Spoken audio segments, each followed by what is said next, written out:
following program may contain coarse language, suggestive dialogue, and discussion of violent imagery and sexual situations. It is intended for mature listeners who can tell the difference between facts and opinions.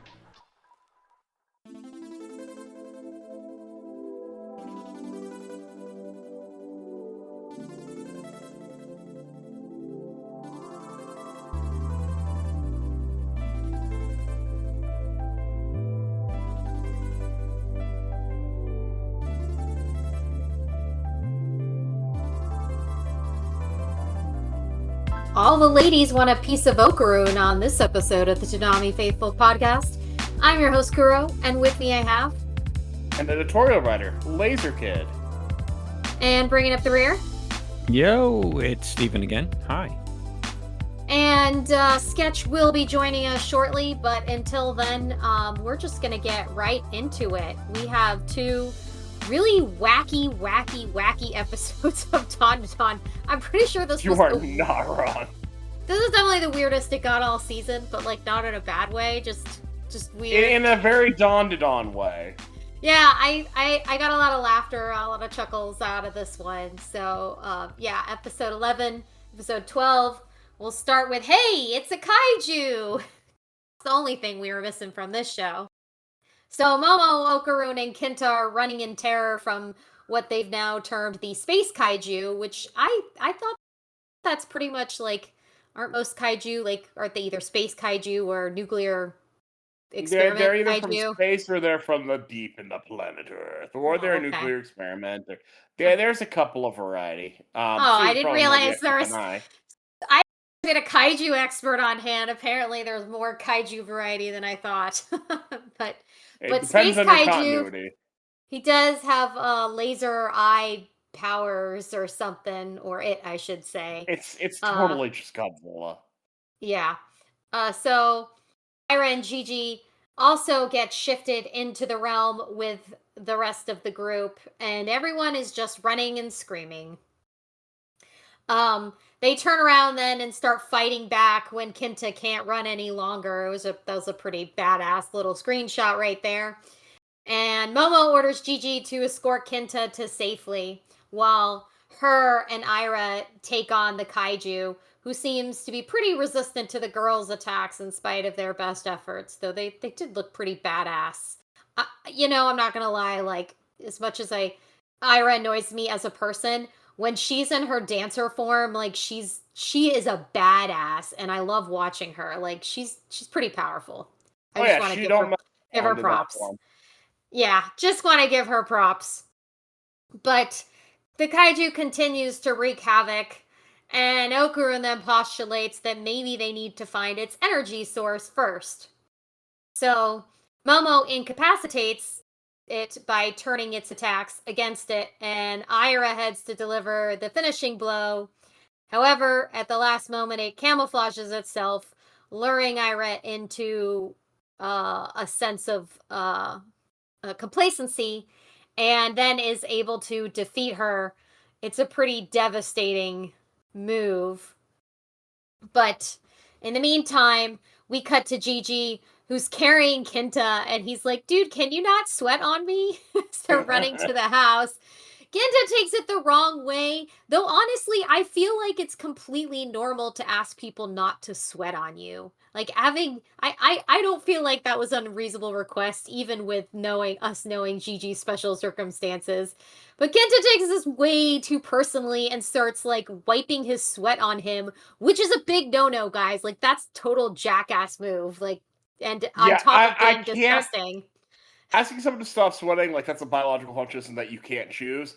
But asking someone to not wipe their sweat on you intentionally, yeah, you could totally ask that. And that's really gross. Yes. So the sweat makes contact with Gigi, and of course it causes the evil eye to take over. Kinta is further confused. But he was kind of an ass about it, so maybe getting a little dose of evil eye was what he needed. Evil Eye mistakenly thinks that it's his fight day, so excitedly heads back to Momo's house for his fight. Okaroon exhausts the last bit of his powers to head up to rescue Ira, and all three of them retreat to Seiko's house, with Momo carrying them. Everybody's exhausted and they're sort of out of ideas.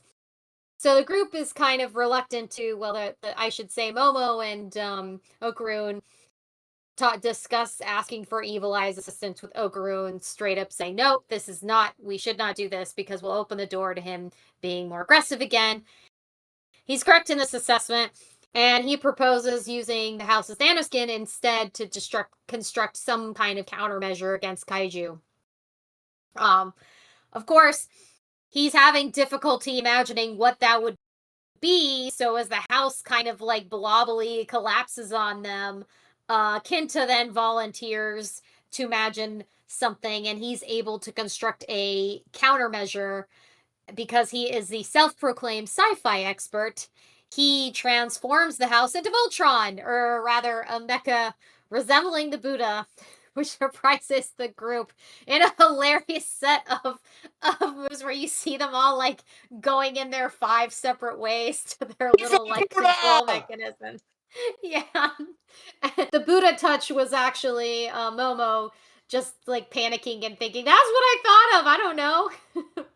So now they're in the different parts of this giant mecha Buddha, and Momo's like, how do we control this thing as the kaiju slowly approaches them? Well, so Sketch has joined us. Let's ask him, how did you feel about this episode? This was such a fun episode. There's so many great moments. Like, first of all, Gigi being a total troll, and like him like being face planted under the coffee table and just saying, I want to murder the whole thing. It was so freaking funny. Yeah. So what were your top moments in this episode, Sketch? Yeah, the whole interactions between Kenta and GG / Evil Eye were just priceless. Just priceless. Very, very, very funny. And wow, a giant robot. As we will soon find out, it's Giant Robot Week on Toonami. That's a very creative use of the nanoskin. Who knew could do that? That's pretty cool. Pretty cool. Oh my gosh. I was like, as I watched that scene, I was definitely laughing. I was like, this is so ridiculous. This is ridiculous. And the kids are like, now what? And Gigi appears on the screen. He's like, I want to murder. Everybody keeps, at this point, they're not even afraid of him anymore. They're just like annoyed by him. Pretty much. He's yeah, so I love everybody in their cockpits like Voltron. It's great. Giant Buddha, which is, yeah. And that's something. Like the melding. Yes. Melding of, ancient power and modern technology. Yeah. I like that it used the, Torii Gate and put it on its face like yes! to activate. That was absolutely great. It's like to complete the look and its powers. That's right. Gotta have it. Yeah. Steven, how'd you feel about this episode? As someone who loves mechs and giant kaiju, I loved it. Yes. It hit was the spots for you. Yeah, it hit all the spots. And so when I'm like live tweeting these shows, I get the screen grabs probably about the day before, so I get to see how they go, and I'm like, framing the right responses, right posts for that stuff, and so I'll hit the moments and everything. But I purposely did not do any of that for this one because I figured something was going to happen with the giant robot, with something with the next 2 episodes. I'm like, okay, I'm not going to do that, but I figure they're going to have to do something to countermeasure a giant kaiju. And so just watching that and seeing all the references of like anime, of like shows I watched, of like, this is like a love story to all of that. And then the next episode as well, because it just feels so good seeing that. And then having them, like, because you're accustomed to when all of these characters go into their giant robots, their mechs, whatever, they can understand this stuff. They're like the god tier like person. They read the instruction manual once and that's all they need. These 5 kids have no idea what's going on one wants to kill everyone. The other ones are like, shut up, I don't care. And it's like, they don't know what button to press. They don't know what's going on. All of these HUD units are coming up. Okaroon got like flooded That's in next a episode. bathroom.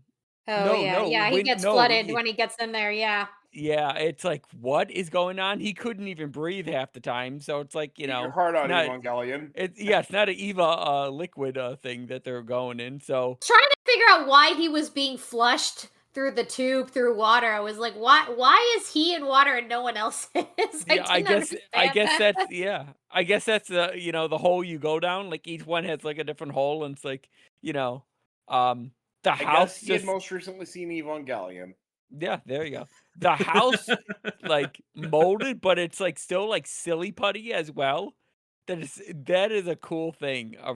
That is just a weird but cool thing. It's like You realize that's implying he's going through like the plumbing of the house. yeah. He's getting flushed down the toilet. Yeah. Otherwise, Okaroon. Yeah.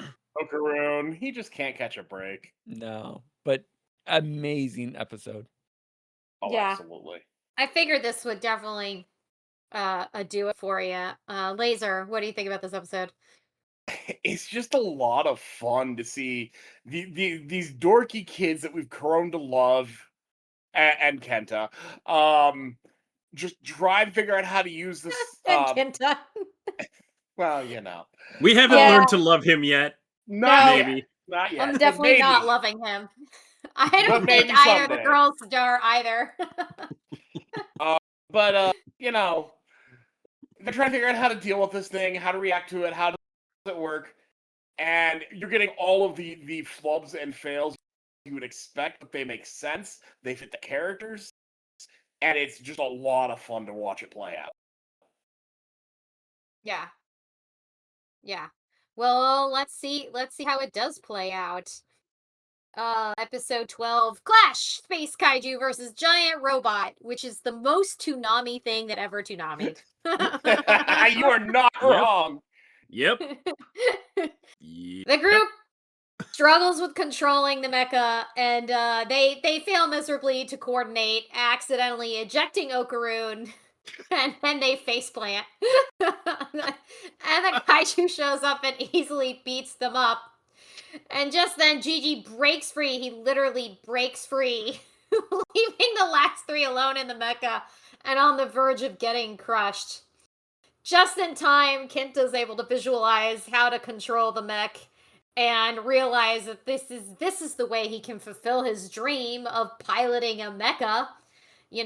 After all of the alienation from growing pains from being a nerd, he can now take charge and rescue everybody and do this really cool thing. So he transforms the mecha into something he can fully control. Elvis Buddha. Elvis Buddha gains the upper hand against the kaiju and is doing a lot of spinning and twirling, and every time he loses a limb, it can just pop back on, and he's doing a pretty good job taking control of the situation. I just realized this is 2 shows this week with Gundams. Yep. Yes. But only one had an Elvis Buddha. Yes, mostly Gundam Buddha. Yes, he's pretty groovy looking. So the kaiju has gained the upper hand, but of course, then the kaiju, Elvis Buddha gains the upper hand, but the kaiju then puts on its camo once again. And there's sort of an impasse moment when the mech gets kind of torn, and it takes a moment to regenerate, and at that moment both Ira and Momo's powers come out, and they realize that they can use them and funnel them through the mecha and coordinate with all their powers and Elvis Buddha to defeat the kaiju finally, and it has become again. Tengen.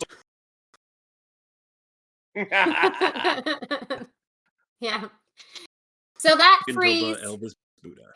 So that frees everybody from this realm. Except that when they are released from the realm, they're all suddenly exposed to the general public, who react that like the general public would. Oh my god, it's a giant mecha, and they start going nuts and taking pictures. So they kind of pack up and flee in like a UFO form, which definitely makes it better, and run back to Seiko's house to revert. They sort of revert. It's like it's like an outer revert. The inside of the house still a disaster. Just in time for the girls to puke their guts out. and Kenta has this little like, oh my god, did you guys see what I did? Because that's all that really matters to him. Meanwhile, Okaroon restores Gigi to himself, and then they both drag the shrunken kaiju back home away from the crowd, who at first are following them, but if you watch that scene, it's pretty comical. It dissipates until there's just the one very determined person with the selfie stick following them the whole way through all 3 scenes. Gotta get those shots boys for have your stamina. For your IG, I guess. Yeah, I know, right? After all that, they get back to the house, and Momo and Ira are still pretty sick from being in the mecha. And Kenta, he kind of confronts the guys, like, "Is this what you guys do?" And they're like, "Kind of." He's like, "Well, I can help you with your future endeavors," but the boys both discourage that for pretty good reasons, in my opinion. So as they are examining the kaiju, trying to figure out what it is, they discover that it's actually a suit. And Okaroon unzips the suit after seeing what looks like a body in there, and discovers that it's actually worn by a humanoid girl with some kind of alien tentacled thing coming out of her head. So just as Momo comes out from the house finishing, being ill, she sees Okaroon being kissed by said humanoid girl, and everyone is completely shocked, and the house explodes behind Momo. All the girls love Okaroon. Holy stuff. Yeah. I mean, it's appropriate too, because in the last episode, Ira was like clingy and really flirtatious with Okaroon as well. So this is definitely he's definitely getting his action from the ladies lately, it seems, which is really cute because he's so clueless. Yes, yeah. So this was absolutely hilarious. Ladies. Yeah, very very funny. Kaiju giant robot. Let's start with you, Steven. Was it all that you'd hoped it would be? It was. I'm speechless. It was everything that I hoped it would be, man. That thing was like, it was beautiful. There were references in there for like, yeah. There were references in there. There was all kinds of cool stuff. It's just, I don't know. There's like, not saying there's no words for it. I mean, but to me, there weren't any words for it. It was glorious. Just see that transformation, and then to see a like secondary transformation after like 3 of the pilots just get ejected out. Okaroon just gets like thrown out of like nowhere. 2 of the pilots.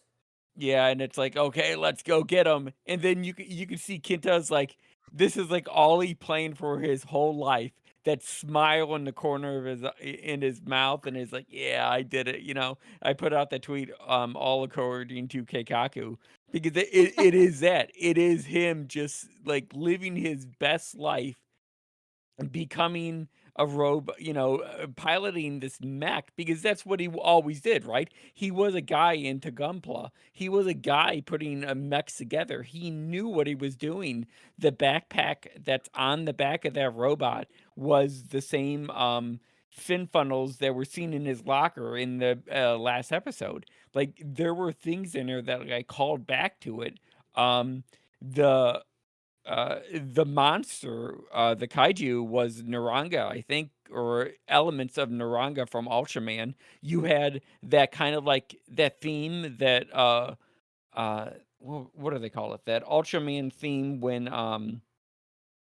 the defense team comes out. It's called Wan Dubba Dub, and it goes Wan Dub Dub Wan Dubba Dub. That sound, that song that they were playing in the background is when the defense team comes up and they like are winning against these massive results, and it's so cool to see all of that stuff get referenced because it's like a poem, story, whatever, to all of these past things, and to see it in a culmination of this show, which is basically Toonami in an episode. You're not wrong. Yeah, it's fantastic. But then after that, there is still story, right? There is some meat to the substance of just instead of throwing all these Easter eggs to the wall, right? You find out that the kaiju is a humanoid alien in a robotic suit, and then she And kisses she is a him. hussy. She is a Yeah, hussy. Girl, yeah. slow Pulling a Starfire. down. She's just kissing him to learn the language. I thought, like I tweeted, I'm like, in the show, a harem anime, because it's like Okarun's getting all these ladies left and right, Is he going to, yeah, I don't know. And then that one little scene that right at the end, you could see it's kind of a little bit like that reference from The Simpsons of when Bart fast forwards the videotape when Lisa doesn't accept what was it the kid's Valentine, Wigham's son, and Ralph. yeah, Ralph, and it's like you could see Bart's like you could see his heartbreak right there. You could see her heart break right there when that kiss happened. The explosion in the background. She was holding one of those nano cubes, and it was like in the shape of a heart. And then as soon as she seen that thing just burst. It was like She is rage, gonna be hatred, and pissed. this is Oh, season she's 3 gonna is be gonna so go mad. crazy. Oh yeah, it's gonna be crazy. Yeah. Laser, thoughts about this episode? I mean, what's more dawn to dawn than this? We got a giant kaiju fight with a mecha Buddha that we have to figure out how this thing works, and we do, and we have this big fight.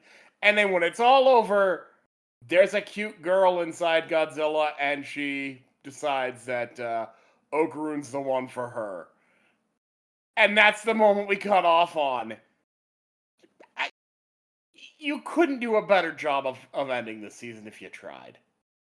It's a great emotional action adventure.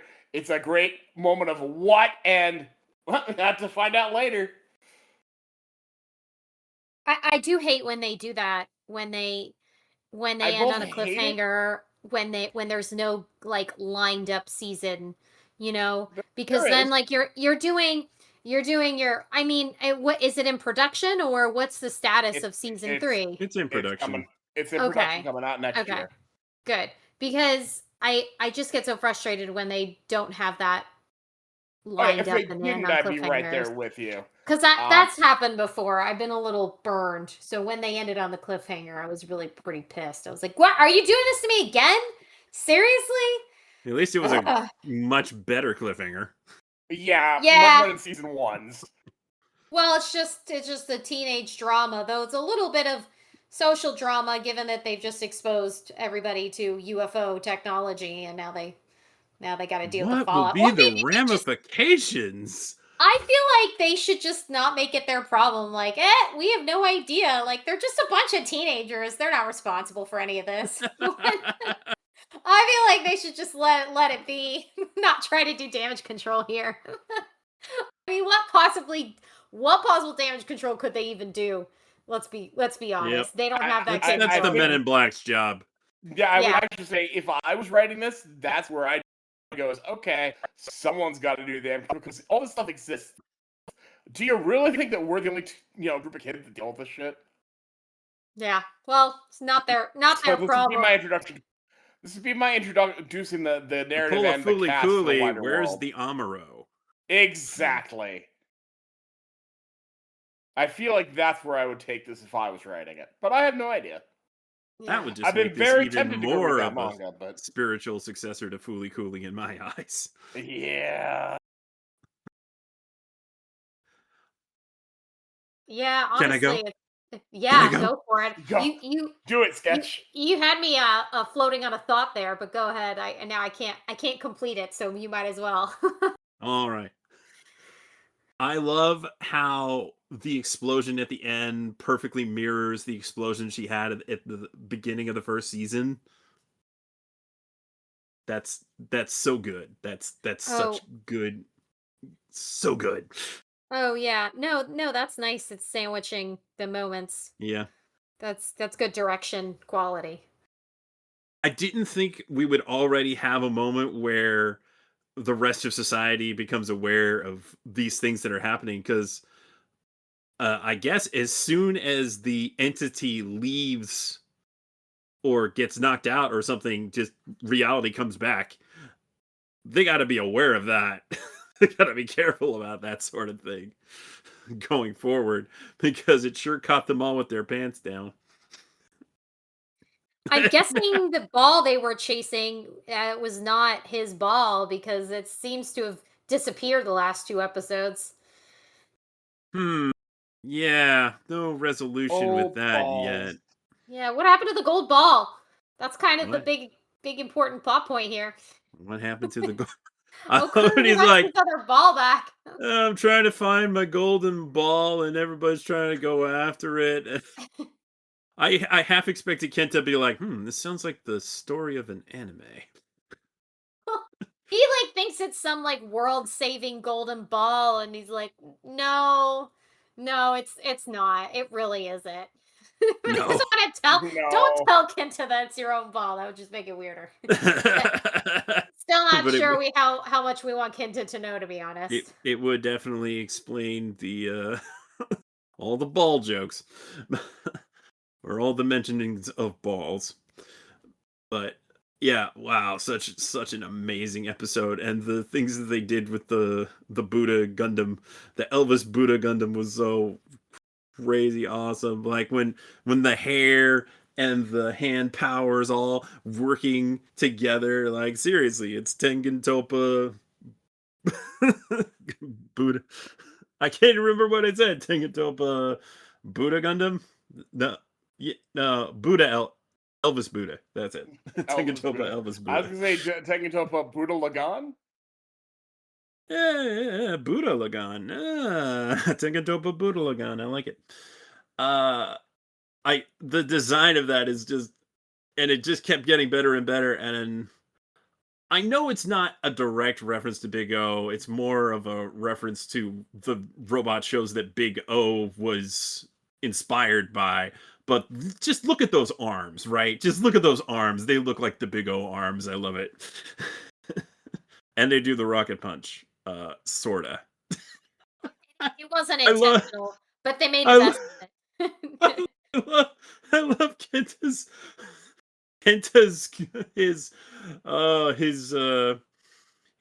he's just gonna roll with it.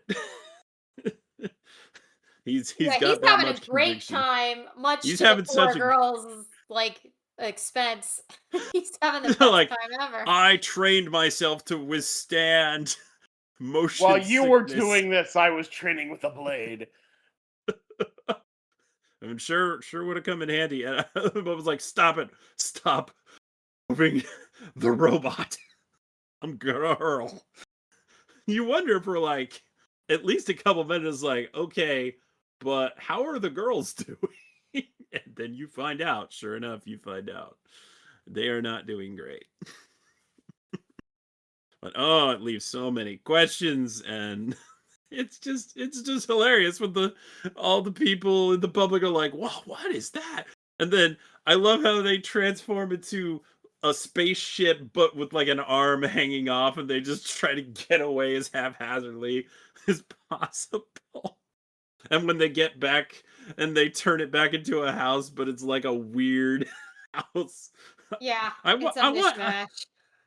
I mean, she just blew it up, so it's probably not going to come back the way it was. But I kind of wish it would, because I thought it was a cool looking house. Though the inside's definitely not livable. She was barely holding it together, so she's gonna need some time. And anyway, it's gonna have to be rebuilt again now because they exploded it. What a finale! Once again, Gurren Lagann. Not to say Gurren Lagann. Once again, Don goes out with a bang. Yeah. What did you guys think of the season overall? I feel like it was kind of a roller coaster. We started off with all the stuff with Gigi's family, the Mongolian death worm, and the Ketos, who we know now the Keto matriarch. We thought she'd show up, but she hasn't yet, so that's still a looming threat. That crazy cow. And then we have like the Gigi Evil Eye arc trying to manage that problem, and some really great metal music, and then some more teenage hijinks, and then this. So it was I feel like they packed a lot of content into the season. How do you guys feel it compared to season 1? I mean, I really like both seasons, and if you asked me to pick, I would kind of cry. But I'd say the high of season 1 is probably the best with the acrobatic Silky flashback. I don't think anything in season 2 tops that. But if you want the consistency, emotionally, yes. But in terms of consistency, I think season 2 beats season 1 beat for beat. In general, just I think that the character writing is consistently improving throughout the whole show, and I feel the the hijinks are also improved. We had Haunting Soul, we had the training with the crazy musicians, we have this whole fight. I feel like the stakes are getting higher, the adventure's getting higher, the characters are growing better. I think season 2 is a better season overall. It just doesn't necessarily have the peak that season 1 had, at least emotionally speaking, where I would choose season 1 over that for just that one moment. But it's hard to say. I felt like as far as action goes, season 2 dished out a lot more than season 1. I feel like the animation for Gigi was really great. The musical episode, you have like a lot of really elegant fight sequences with Ira, and obviously all this stuff with the mecha and the kaiju. It is, and even like if I were to like pick out, some of my favorite episodes at the moment, they're the episode with the exorcism and the metal music and the musicians at the school, just for sheer like mix of content and visualization and animation and move, like everything. It gave me the whole package like in one episode. So yeah, I mean, I'm not sure I could choose between one or the other, but I definitely feel like it held up. I think they're doing a good job of keeping keeping everything going, increasing the payout, still maintaining the appeal of the teenage drama that seems to be like the underlying aspect without it letting get too flat and too boring. It's just enough to like, all right, let's take a beat here for a minute and get some chuckles in when we remember that these are just kids. They're not actually superheroes. They're kind of incidentally becoming them just because of circumstances. They keep getting thrown into these situations. They're not seeking them out unless they're seeking out poor Okarun's ball. Yeah. Yeah, so it was enjoyable. These definitely get a rewatch from me though. I feel like Don is a solid rewatch for me. I definitely agree with that. I mean, I bought season 1 and I intend to buy season 2, so that should tell you something right there. Yeah. Mm-hmm. Sketch. How'd you feel about the season overall? I think Steven wanted to say something. Oh, go for it, Steven.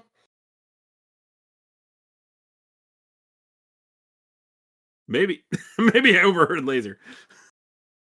That was me, sorry. Yeah. Please, Steven. Yeah. I think for me, like comparing like season 1 to season 2, you have more of emotional story beats in season 1 where you're building the arc, you're answering who these people are. Season 2 didn't have that. It was just more wild and crazy because I think that's what people responded to, and that's like good for social media and all that other stuff, right? Um, it can be clipped a lot in smaller episodes if you're looking like on that route and that side of stuff. But I would say, did we really need to do anything like with those first episodes, or like the first 2 to 3 episodes of that season, continuing on with that fight with the Mongolian deathworm? I mean, yeah, that kind of starts up that evil eye arc, but you could have did it a different way because we find out that that old lady is like actually an alien or something like that, and like she's going to hunt him down. But then there was like no reference for that anywhere else. It was like, oh, that happened, but then that's it. The evil eye kind of like took it over. So I feel like that's a future plot point. yeah, it probably is a future plot point, but it's like, did we really need that extended time with that? Or that development of that first, like, I think it was like the first 3 episodes, the There's volcano 4 was gonna blow episodes. up. I Yeah. don't see how they could have shortened those episodes into whatever you might think, because that was 4 episodes. That was a big chunk of story, Okay. and a lot happened. A lot. It's not just Gigi being taken over by Evil Eye, which is significant to him being introduced to the character, but it's just, you know, how that all played out, the action. I don't think it could have resolved very quickly with the Mongolian deathworm and the volcano and the ketos and the disaster, all of that. Like, I'm not sure. I don't know how they could have fit that in one episode. It was just so hefty. Okay. And I didn't like it beginning on a with the scene with the onsen, and then the cliffhanger. I never do like that, but they did pick it up and make it full. What we need is someone who's read the manga to give us a sense of how this all plays out a little bit better. We're missing that. Yeah. I keep meaning to, because it's on the Jump app, but I just haven't gotten to it. Yeah. I do find that to be helpful. But come on, we got a visual K band, guys. Like, that was so awesome. Oh, hell yeah. I can't get enough Yeah. of Hayashi. I can't get enough. Every so often, like, I'm gonna watch that video again. It continues to floor me that they got the Dragon Force lead singer to do that. It serves. It's so awesome. It worked so well. Yes. Yeah. Sketch, thoughts about season 2? You know, when I first saw season 2, I felt like it wasn't quite as good as season 1 for various reasons. And what Steven brings up about the how long we spent with the death worm and the creepy family and all of that. You were like, I I'm done do with feel this. I do feel like that drags a bit, considering it began at the end of the previous season. So Yeah. it's really more like 5 or so episodes. And that really kind of dragged. And then you go right into the evil eye.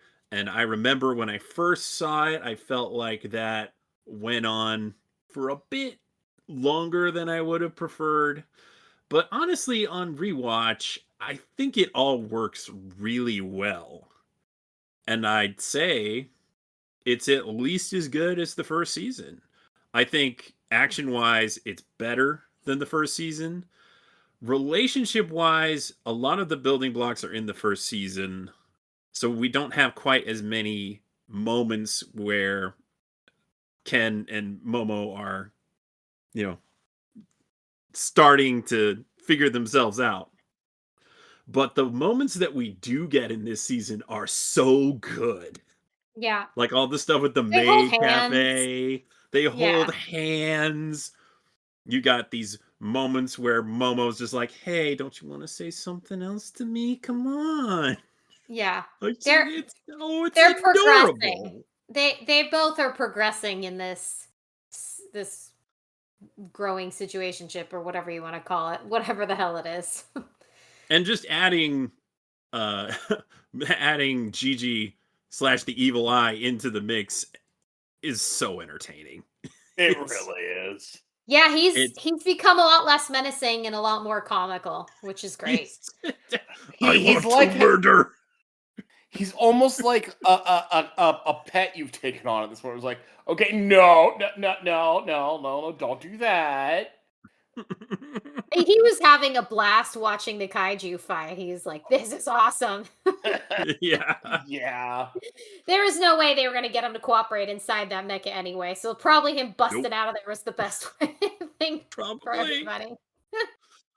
Probably so. Yeah. Yeah, I think my opinion of the season has improved upon rewatch, and I'm a bit surprised by that. It's, it's always a good time, but It I'm really felt that was pretty seeing good. more of the really good parts of this season standing out to me, like the I already loved the metal Hayashi, and I already loved the classical music training, Mm. but like I like it even more now. It's just Yeah. it's so good. Just in retrospect, is like that episode was incredible.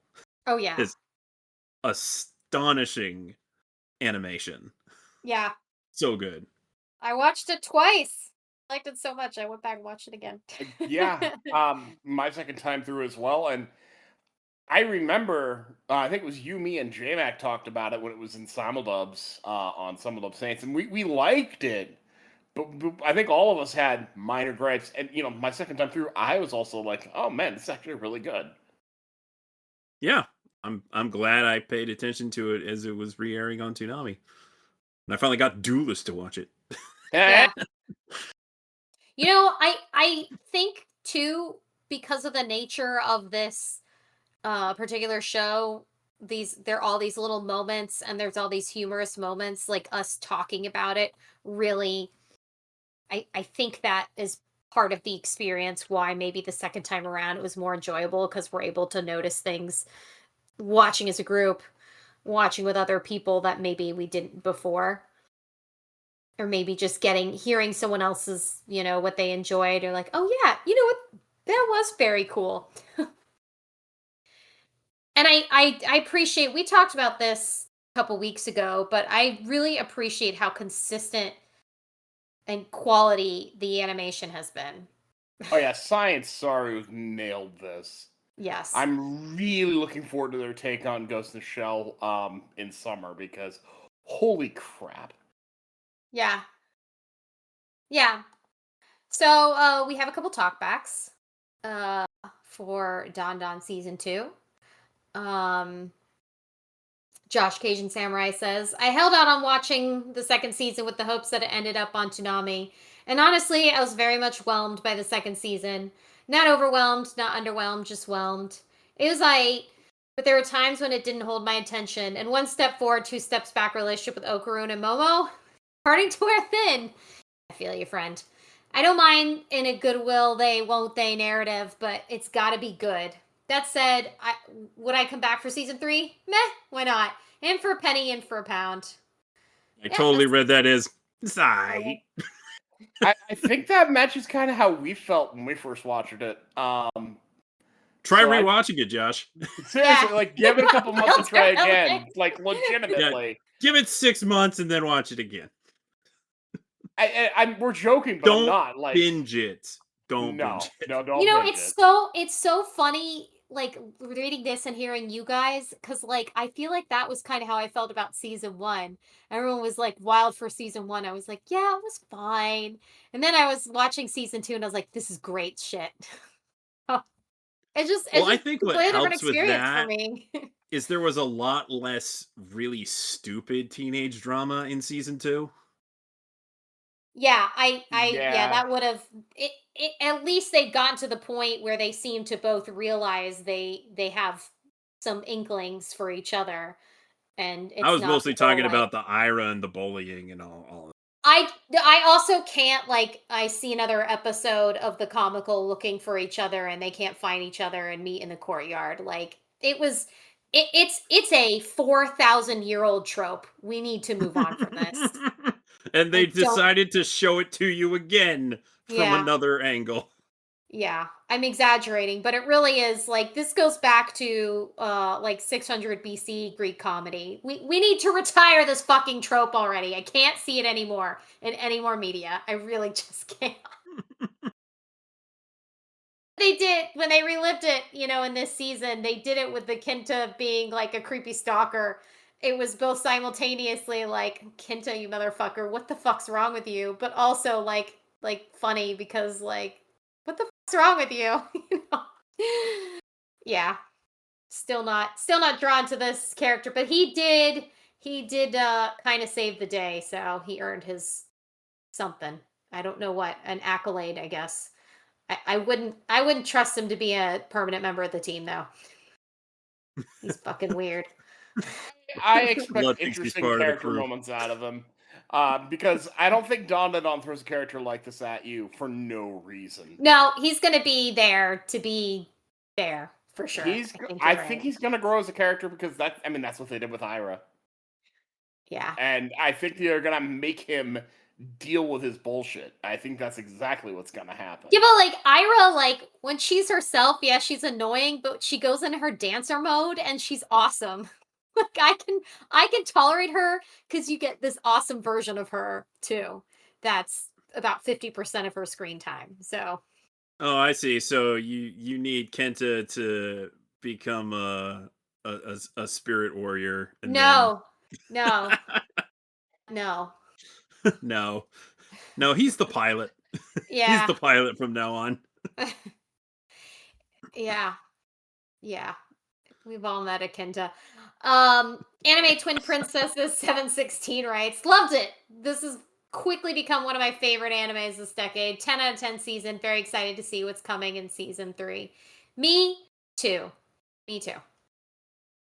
Tyler writes, loved it. Really good character dynamics and exploration of yokai and sci-fi stuff. Animation was really solid too. I'd probably give it a 9 out of 10 overall. Some dips, but mostly solid. And let's not forget the fucking banger opening. Yeah, I think 9 out of 10 is pretty fair rating here. Yeah. I don't really like the season 2 opening here that much, but that ending, though, holy cow, that season 2 ending.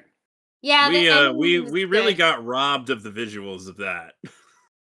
Yeah. Because Ending they're was good. super cute and a different style, and it's really charming. And I wish Toonami viewers could have saw it. It's on the internet. Find it. It had enough of the energy, like the opening for season 1. It has that like that pop hip hop, teenager hijinks energy. Like the opening for season 2 was such a downer, like all emotional music, and I'm like, nobody asked for this. Come on, give us some banging. Come on, this isn't quite the opening I was looking for. And I remember saying this. Play Exorcism song for the opening. Yeah, like I said it when we were like in the first couple, when we were back in the Mongolian Deathworm arc. I was like, I'm not feeling this opening, guys. I like the visuals a lot. The visuals are very good in the opening, but the song it just didn't it's fit. aight. Yeah. But yeah, it doesn't quite fit the mood. Like we're dealing with really zany stuff, and we're like, oh, yeah, mellow. From like all the anime that I've like ever watched or anything, and once they get like a second season or something, usually you get one with a song, right? One of the songs is like top tier. It's like it's a banger and everything. Then the rest of it can't compare to that one song. Yeah. And so it's like they kind of like fumbled the ball a little bit. It's like I don't think they fumbled it. I think they tried their best at getting something that matched the tone. I would have switched it. I would have had this song on the first season, and then the first season song on the second season because that would have matched the energy of it. But I get what they're trying to do, and I just would have then kept the season 1 intro for both seasons, to be Yeah, honest. that would Or just that get would've- another song from Creepy Nuts. There you go. That would have worked too.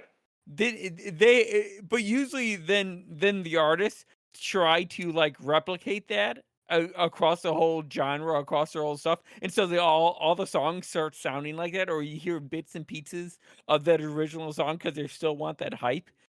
Just weird things I notice through all that. But I get there with the music and everything. But you get one. Hey, you made it. You got one. Everyone knows that whole season because of that song. There's definitely parts of the second opening that feel like, oh, this is the part that's going to go viral. Yeah. Like, da da da da da. It's like, the only I think hard there. I have seen one show that has subversed that trope, which is Mashal. I liked both the openings for Mashal. Oh, I absolutely did too. But that they were matching in energy. I mean, the second one is more memorable for a lot of people, but like they both, I felt like, had that energy and kept that up for an opening. It matched what it was, and they were both like, they both got me hyped to watch the episode. So anyway, Josh made this comment in the chat about Kenta that I was like, yeah, that matches my feelings exactly. He says he earned a good job, now go away. Yep. Yep. Pretty much. Yes, I mean, personally, I totally agree. Yeah. One more talkback we got here from Victor Monjadas. It was definitely another delight that we can catch up to the Japanese broadcast without waiting years to experience. So agree. Wonderful to experience dynamics that these characters are bringing along to the ride of paranormal romantic comedies to this block.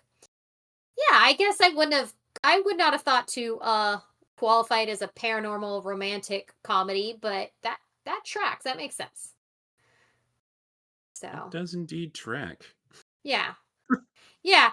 It was this was, I mean, season 2 especially, but overall the series was such a good fit for Toonami, though. Oh, hey, we have somebody on Blue Sky. Let me read that real quick. From Will and Will, honestly, it was a very fun time and a very tasteful regarding the more disturbing aspects. Kenta is easily a standout because it would have been easy to make him an annoying comic relief character, but instead he is a great asset who still needs to work on himself later on. Of course, the animation and the background art is great, but this is one of the best modern dubs as of late. I'll rewatch it subbed, don't worry, but everyone fit its roles perfectly. I don't really have any real negatives, but I just hope for the best for the crew. Yes, it is a fantastic dub, and I expect nothing less from Alex Von David. Yeah, it's a great dub. Yeah, it seems like overall though responses were pretty positive. I saw some stuff on Reddit, the Toonami Reddit, where people were also enjoying. A couple comments observed that they thought that season 2 was better than season 1 as well, without qualifying why. But I've said my reasons why I like it better. I think for different people, yeah, one or the other season will be more to their liking. Yes, but it does seem to have consistency regardless. So you can enjoy both, and I hope that they keep that up for season 3. I think as long as they keep all the same people working on the project, it shouldn't be a problem. Yeah, as long as Science Saru's still at it. Hopefully they keep the same director. Yeah, and it felt good to have something to laugh at while watching. Like, this show definitely gave me a lot of chuckles. The past 2 episodes certainly gave me a lot of chuckles. Gigi was a big source of amusement for me. But in general, I would like to see that be consistent. I only reiterate this because I feel like I'm a little bit burned from a show we were not going to talk about. So I just want to say, like, we like consistency on Toonami. That's important to us. We do notice when there's a difference.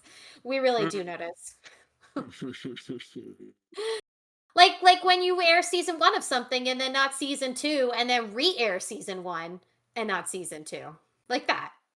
That is a bit peculiar, but I don't think it'll be too long before they rerun season 2. I'm sure they're just waiting for another opening. Or you don't air season 5, 6, whatever you want to call it, of something that you finally caught up with. You decide to not air that, even though it's already run a year ago. The distinct feeling that's a license issue. I'm just saying, consistency. I agree. Consistency is what I need. I don't like having that unknown.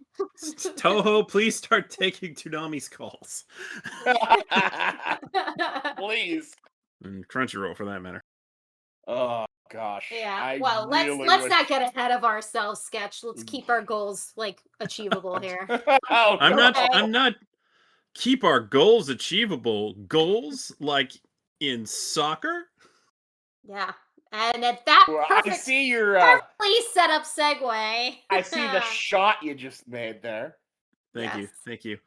Before I get into talking about this episode, have you guys seen what's going on in the World Cup with the Japan team?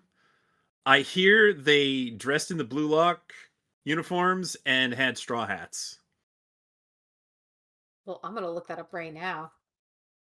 Yeah, how I'm neither surprised by I'm not surprised by either of those things, but the combination is a bit surprising. They are wearing blue. Oh my gosh. Are they wearing straw hats? I'm not seeing the picture yet, but yeah, it's pretty unmistakable reference. That is something. It's got the fading of the design. Oh, you know what though? I love that because they're always doing things like that. Like they did the Yuri on Ice for the Olympics and stuff. I deeply appreciate that they do throwbacks to such iconic cultural things. You know that people outside of Japan may or may not recognize, but certainly that I think that's a great way to keep their fans excited. So that's pretty cool. Yeah. Pretty cool. Even if it's not my favorite show, it is worth mentioning. I'm not really following their points. I guess they're like, I just checked. I don't even know how to read this. They're in group F and they have 4 points. I don't know what that means. I'm not following this at all. They're like ranked equal with the Netherlands. Is it a round robin? If they win the match, do they get to take somebody from the Netherlands? According to Twitter right now, NOR is 3-2 up from SEN. I guess SEN is Senegal. I don't know what NOR is. This just shows you just how little I'm paying attention to the World Cup. I do not follow the World Cup at all. My sister was like, "Did you know that XYZ won?" I think she was talking about Spain winning and then the US winning. I was like, "Oh, that's really cool. Great." The worst. I want to say NOR is Norway, and then you have Senegal playing. Yeah, Senegal made. Yeah. Okay. Cool. Then looking up the what was it? The Japan team wearing straw hats and everything. So this was a franchise, a collaboration video with One Piece. They posted with their team known as the Samurai Blue. And so it's their blue iconic outfits that they wear, but with a blue straw hat to match the uniform. Aha! You should drop a link and put a picture in our chat so I can see it. Yeah, I couldn't find it. Please. Yeah. So Steven's so good at finding things. He is. That's you were like the best about this kind of stuff. The Lord of social media. Indeed. Yeah, my best friend told me about that. I was like, yeah, I should probably mention that on the podcast. So, this episode of Blue Lock, The Dancing Boy. And when I first read that title, I thought, oh, it's about Chigiri. No, I'm pretty sure they're referring to Bachira. So, the winners debate on who to take, and they're still kind of stuck on their initial picks where Barrow's like, I want the big guy, he'd be good. And Nagi's like, well, we gotta have Rio. And Isugi's like, guys, the obvious pick is Chigiri. And for a second, they're like, no, no, no, no. Like, wait, no, you're right. Yep, it's him. So, and in this conversation where Isugi's talking about how the game went, he just keeps on saying devours, like, and I devoured Barrow, and then he devoured me, and then Chigiri devoured both of us. I was like, there's so much devouring going on, they can't even have a decent game of soccer. And if you got all that gotta reference, stop eating I each salute you. other. That's we're gonna have to redo the BL rankings after this one. I'll just let that one lag. So they pick Chigiri, and you know, he seems gun. like a little upset actually to be leaving his buddy Kunigami, and he's like, Kunigami, we're still gonna defeat Isugi. I'm waiting for you, man. Like, oh, I appreciate that, broship. And a very beyond devastated Reo doesn't even want to hear Nagi talk about how good like the game was. He's like, man, Reo, you did some amazing stuff. It's like, I don't want to hear it. If you're gonna leave me, do it properly. And then he goes on about how we made a promise and we were gonna do it together. And then Nagi's like, yeah, I remember our promise, but you forgot. You're the one who forgot what it means to make it here. And like, woof.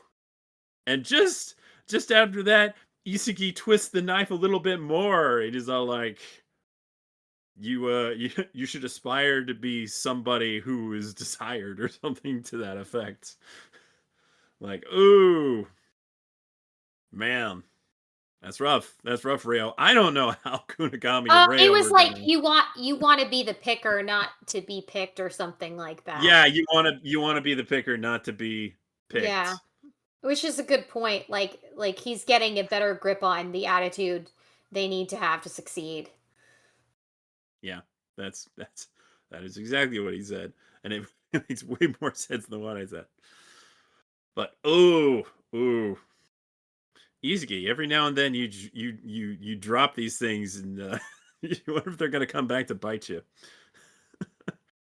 So now we have this 4-man squad, and hey, each of them gets their own separate bed. Good for them. I think we might have seen that already with flashing over to Rin's team, but just as a confirmation, they also get their own beds. And Isugi quickly realizes, maybe I have made a terrible mistake. Because these guys working as a team, well, I was like, but really, I mean, it was already tough enough with Barrow. You really think Chigiri's gonna make that more difficult? I don't think so. But Barrow is getting real right up about how unkempt Nagi and Chigiri both are. It's like, who left this towel here? Who calls her those? It's like, I'm drying my hair, bro. It's like, you should deal with that first. Quit watching videos. So Isugi wanting to, make some peace. Is like, hey, how about we go eat? And Nagi's like, nah, I'm watching videos. And Chigiri's like, I gotta do my physical therapy for my leg. He's like, all right. And Barrow, surprisingly, says, yeah, let's go. So they're sitting there awkwardly, and Isugi's getting all in his head thinking, oh man, I really pissed him off, didn't I? Oh man, he's gonna tear into me again, isn't he? But Barrow surprisingly asks him what kind of soccer he wants to play, and Isugi doesn't quite give him the right answer. Like, he just goes on about how he goes on about his individual weapons, and that's not really what he's asking. He's more asking, like, what kind of soccer do you want to play? How is it how is it that you see the field the way that you do? But like I mentioned in the previous episode, it seems like he's starting to get along with Baro. The two of them are starting to get along, which is good. But Baro's still very like, don't take me lightly. I'm the villain. Yes, you are. But the majority of the back half of this episode is focusing on Bachira. We see him and Rin training a little bit, and Rin's kind of tearing him down. It's like, oh, your dribbling's nothing special. Like, you have a lot to You're an work on, asshole. blah, blah. He is. He is tremendously an asshole. Don't So we, Batra that way. Asshole. yeah. That's my Batra. So we see a little Bachira. Back in the day, he loved nothing more than soccer, and his mother was very encouraging. She seemed to be a painter of some kind, constantly in her studio place, giving him good advice. And this is where we see he befriends the monster because nobody wants to play soccer with him. And I had actually forgotten what a wild card Bachira was at the beginning of this Blue Lock. And they flash back to that first drill where he's kind of sleeping and Igarashi tries to, I think it's Igarashi, the monk guy, tries to get him on an easy, but it doesn't work at all. He gets smashed in the face. Gets smashed in the face. He's like, that's a foul. It's like, you just said not to use your hands. Yeah. And all it really boils down to is that Bachira has been looking for somebody, a friend, to play soccer with. And now he's contemplating whether or not it's Isagi or maybe this Rin guy, despite how dismissive and rude he is. But Bachira just understands how strong people are, like, inherently. So he's wondering, does this Rin guy have a monster in him too? He's got some kind of monster in him. He's got a heck of a chip on his shoulder, I think. Always trying to, live in the shadow of his amazing older brother, I guess. Who I would really like to see what he's been up to ever since he decided to not go back to wherever he was going back to, and he decided to stay in Japan to see how things go. Haven't touched base with him at all yet. But whatever. And at the end, after Bachira starts contemplating if it's Isagi or Rin he should be teaming up with, Isagi's right there waiting in the hallway like, I told you, Bachira, I'm coming for you. Smooth one, Isagi. Real smooth. So I guess we're just we're just gonna play that team. Which they haven't been able to play anybody because everybody's too scared to. Yeah, I mean, I might kind as of well. like that. That's really funny. It's got to be frustrating. Which makes it even funnier given the people in that team. Yeah, totally. And then the extra time, we finally get to see what's up with Iemon, Imamura, and that snake Kuon, who have formed a team. They're like, nobody's going to form a team with Kuon. And they're right.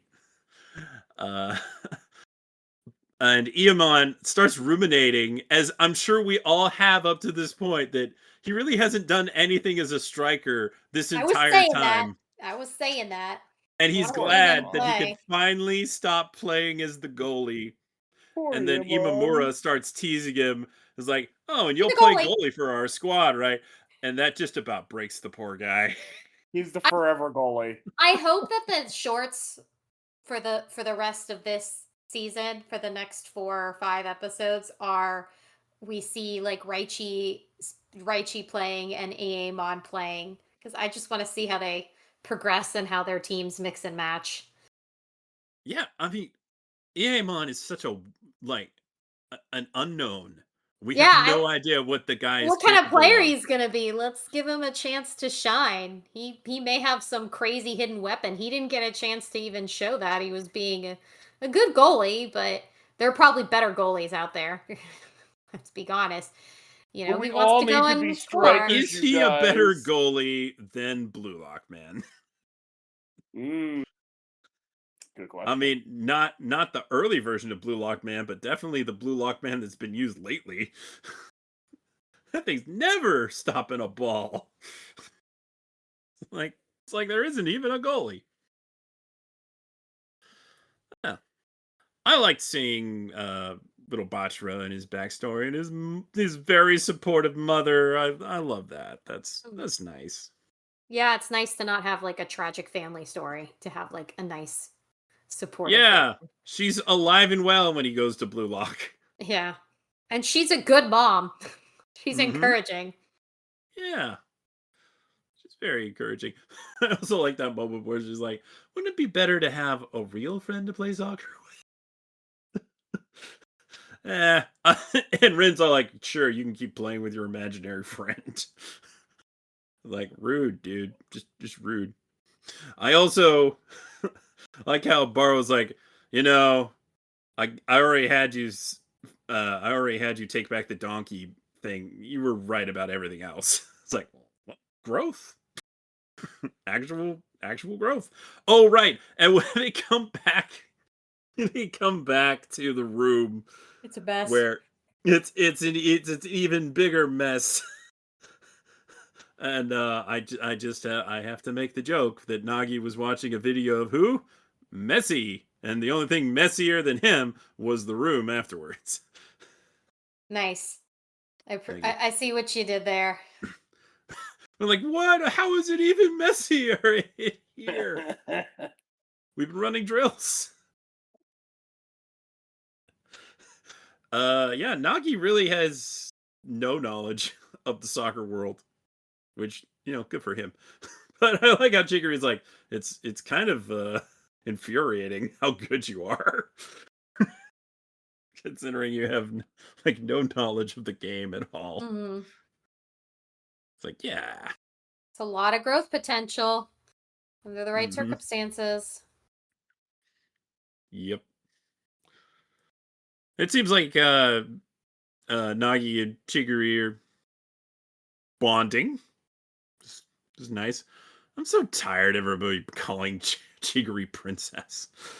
I actually Come find on. that really funny. That their nicknames for each other is actually cracking me up. Well, I'm glad you're enjoying it. You know what? I can't believe this that I'm saying this, but I'm way more invested in these character dynamics than I thought I was going to be. Like I'm interested in seeing this play out. I think that Nagi and Isagi are a great pair. They play super well together, and um if you were to ask me like who do you see as the most potential here to be the best striker, honestly I think it's Nagi. Like It's probably he Nagi. yeah, Yeah, I think I that's mean fair. Rin blah blah blah, I guess, but like Nagi in his raw unfiltered state, he was amazing. Look at him growing under the right circumstances. Like he's only going to get better. Yep. And it is interesting how Isagi's personal growth is bringing out all of that in his teammates too. He's having that effect on them. So if I were to sort of project forward how this could play out, let's say they do the 5-on-5. If they were to win, he would have to argue to not take Rin.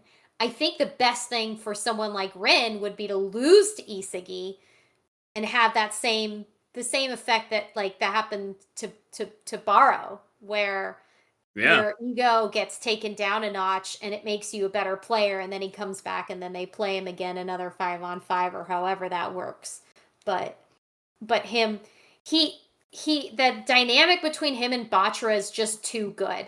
They had that duo right off the bat, and then with them growing and getting better together, like I definitely think that the best choice would be to get Batra back. Not just because I really like Batra, but certainly as far as the dynamic goes with how talented everybody is and how like their individual skills, but also they call it their finding their chemistry, but it's just another word for teamwork.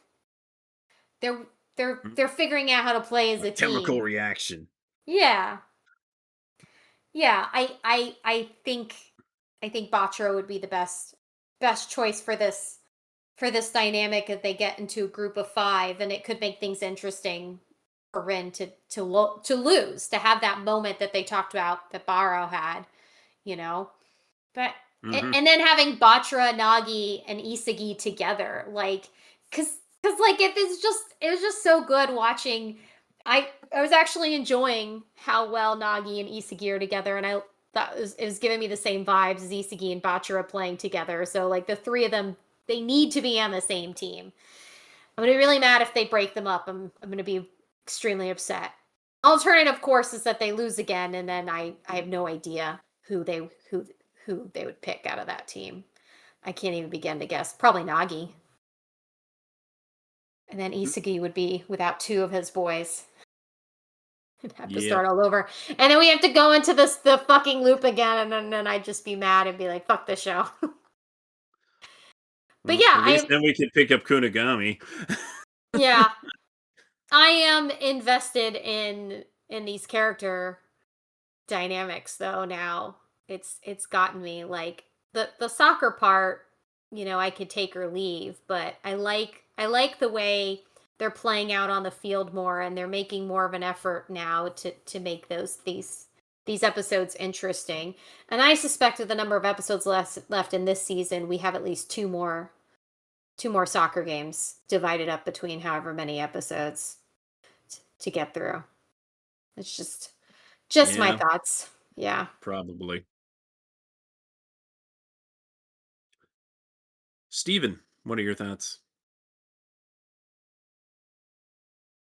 I like it. It wasn't anything special. Just seeing Baro just getting mad at them not cleaning the room is kind of funny. Just kidding. What are you doing? I'm not a maid. Yeah, which he kind of is. But it is funny just to see him like going from that thing of thinking he's the king to he's a servant now. Now he has to do all this stuff.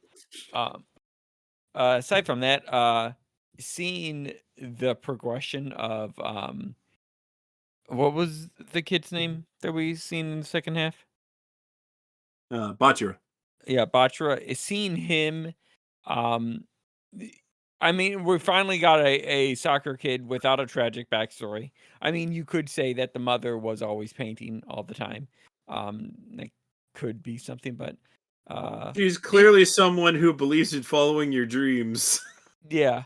But still seeing that, and then but he's kind of still delusional because he had to make up a friend to play soccer with, and it's like, I seen enough anime to know when you start making deals with your imaginary friends, either you're gonna be amazing at soccer, or you just made a deal with the devil. So it's like, It is a monster, so this might not go well in that logic. No, it's Don to Don in soccer form. But it's kind of cool. Was his mom painting his demon? Because that thing looked like it. Like she was painting the same thing, and I was like, oh. It's like, could she see that, or is that her? Is that her like her weapon? Her weapon is to see other people's powers. Maybe she's just drawing the interpretation of what her son's talking about. Yeah. So it's like, oh, that's kind of cool. I like to think this is like they actually have these powers, and it's like My Hero Academia, and not like them just thinking in their head and all delusional. Because that monster looks like something from My Hero Academia. Yeah, it does. Aside from that, it is cool to see that. The backstories are a little bit better than actually them playing soccer, because there's like nothing that really happens on the soccer. They just get a goal. I mean, maybe Blue Lock Man's a little bit better, but I would want to see his development because he wasn't stopping any of those goals last time. So that his firmware must have not been updated or something. Well, Ego was slacking there. To be fair, to give Blue Lock Man a break, if you remember when they go into that training session, they're supposed to get how many goals? And that's meant to train the player to improve. So if the player is getting better, then that's a good thing. Then that's progressing the way they're supposed to. The only thing that is stagnant is the programming for Blue Lock Man. And I can't imagine they have the funding left to make it an adaptive technology. So I mean, they the wasted players a lot are- of money in paint. the players are just getting better. They're just getting better at scoring goals, which is exactly as that was by design. It was intended to go that way. When you spend all that money on all the paint, everything went down the drain after that. It's a fun episode when they don't talk about soccer, but when they do talk about soccer, it's okay. I mean, it's soccer. I mean, I'm not into that sport, but good on you if you are. Any additional thoughts, Laser? It's Blue Lock. I know I say that every week, but it was fine. I enjoyed the character, moments there, and I actually did get a kick out of the Shigiri Princess thing just because he's going, oh, my hair, and making a mess, and it's just cute. It was cute ragging on. Like, I didn't take it as more than them just messing with each other, but I'm interested to see where things everybody calls him Princess. That's true, and that might be a little much. Like, if it was just Borrow, that'd be one thing, but so many characters have called him Princess. That's definitely calling him Princess. I guess their princess is in another castle. Yeah, I don't have a whole lot on this. He's very pretty and very delicate. Yeah. Yes, is a very pretty boy. Who was very careful with his long hair. I mean, you gotta be. I mean, that's completely fair with long hair. Yeah. But no, I mean, I'm enjoying this team. It's interesting that they have these personalities that both clash and yet also work together. I couldn't give a crap less about the actual soccer matches at this point. It's just they happen. The best parts of the character moments, and the absolute best is the extra time. I want to show just extra time. Yeah. Definitely not a show I would have kept watching without Toonami. That's definitely true. As we have often reiterated. Yeah. But I thought this was an interesting episode. It was not a bad episode. I'm a bit surprised that we're getting more about Bachira at this point. But I guess what we got before wasn't really that much. I mean, we certainly didn't see what like his home life was or anything. So, it's good to have that context. And good to know he has a very supportive mother. It's an interesting backstory. I'll give it that for sure. It's wholesome. It is. I like that. And he attacks people who call him weird. And then he's like, wait a minute, maybe I am the weirdo. And then John was the zombie. He's a cute kid. I really appreciate that the dub actress like nailed the kind of inflections that the older voice has. Like that's really good. I hate when child voices are done by adult women. Like you really can't get a kid to do the voice acting. Really? Kids do voice acting. Yeah, that's true. Yes. There were a It's lot not of like they're constraints. well, that's the real problem is that you have to work around the laws that govern child actors, and I guess that they don't want to deal with it. But it's a cost issue, I think. It's completely doable because a lot of Netflix does it. Netflix manages it. It's great whenever it happens. I always celebrate when it happens.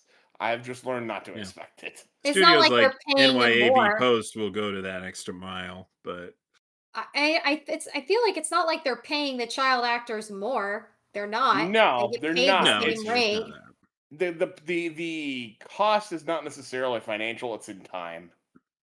Because they can only book them for so long and only in certain hours, and so it's not so much that the actual hours cost more. It's a logistics. Thank you. The logistics issue. Yeah, a logistical issue that has been dealt with by other studios just fine. It just is a personal tick of mine. I don't like children being voiced by adults. It just feels weird. That's fair, but It feels honestly, weird. I've It's so I've obvious.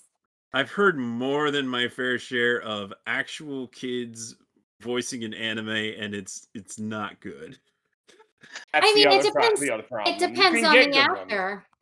You can Yeah. get good Yeah. child actors, but that is actually really hard. Yeah. You're not gonna find an Aaron Dismuke all the time. No. And Well, now he's grown, but still voicing teenagers. Zach Tyler Eisen, he nailed Aang. Yeah. I wonder what he sounds like now. Like, Think about that. I want him forever to be that voice. it was a great voice. Yeah. Yeah, that sure was a blue lock. Episode 19 out of 24 in the season. So, I am getting to the point where I'm super tempted to binge for some of these, but I'm just like, nope, I'll wait. I don't think it'll be that enjoyable binge. Every now and then I cheat with Tokyo Revengers, just like, That's the one where I'm really tempted because I got a week ahead of you guys because the marathon, and I'm just sitting here going, there's only 4 left. I could do 2 at a time. I think at Blue Lock. I could do 2. Sure, you could do 2 at a Yeah. time. That would definitely help with the pacing some. Yeah. But I don't think it's a good binging show, really. No, not really. Well, if you're I mean, yeah, I guess it depends on your appetite for the sport. But again, surprisingly, it's finally grown. Yeah, I feel here we bad. are. I feel bad that is my opening line usually is it's a blue lock. I'm not disenjoying the show, which I was at first, and it has grown on me. Yeah. But it's grown on me to it's grown on me to It's aight. Exactly. That's kind of where I'm at with it.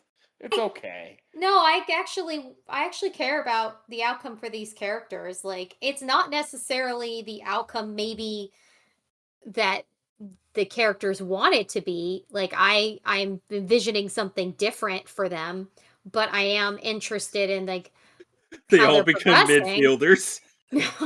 I mean, they you get to Japan's national team and you see like Nagi as a forward and the Batra, ultimate twist. You cannot compete for Japan. Only Batra's one a person forward. can. They all Batra's end up. forward. Isagi is a midfielder, and maybe maybe. I like where others. Laser's going. Instead of becoming the striker for Japan, they all are a striker for another country. Yep. Well, that's the hilarious twist result here. Is if you fail here, you can't represent for Japan. Okay. You're ruining my vision. You congratulations, you made the best team for America. Ruining my vision. And then Raichi infuriatingly gets like a defense position, which he's good at it on the side. Yeah. Where did you come from? Out of your nightmares. So good. Yeah. That's incredible. Yeah. Like I miss Raichi. Thinking me too. Me too. Well, I came to that thought though, because I'm like, throwing all these guys out of your possibility to represent your country is kind of a waste with how much you're building them all up. Just to get one. Just to get one? Are you kidding? Yeah, there's also a lot of Math's different not leagues you can still continue playing the sport on. Like, yeah, you just can't be on the national team. Yeah, but do you when- think Which is any what of they the- all want to do. They all want to do that, and they're being pushed to have their egos enlarged. And do you think they're going to sell for less? Yeah. I don't know how much soccer players get paid in Japan, so I couldn't tell you, but It's not about the I- money at that point. no, but if you're still playing, if you love the sport, you just want to play the sport. You're playing other like intramural soccer.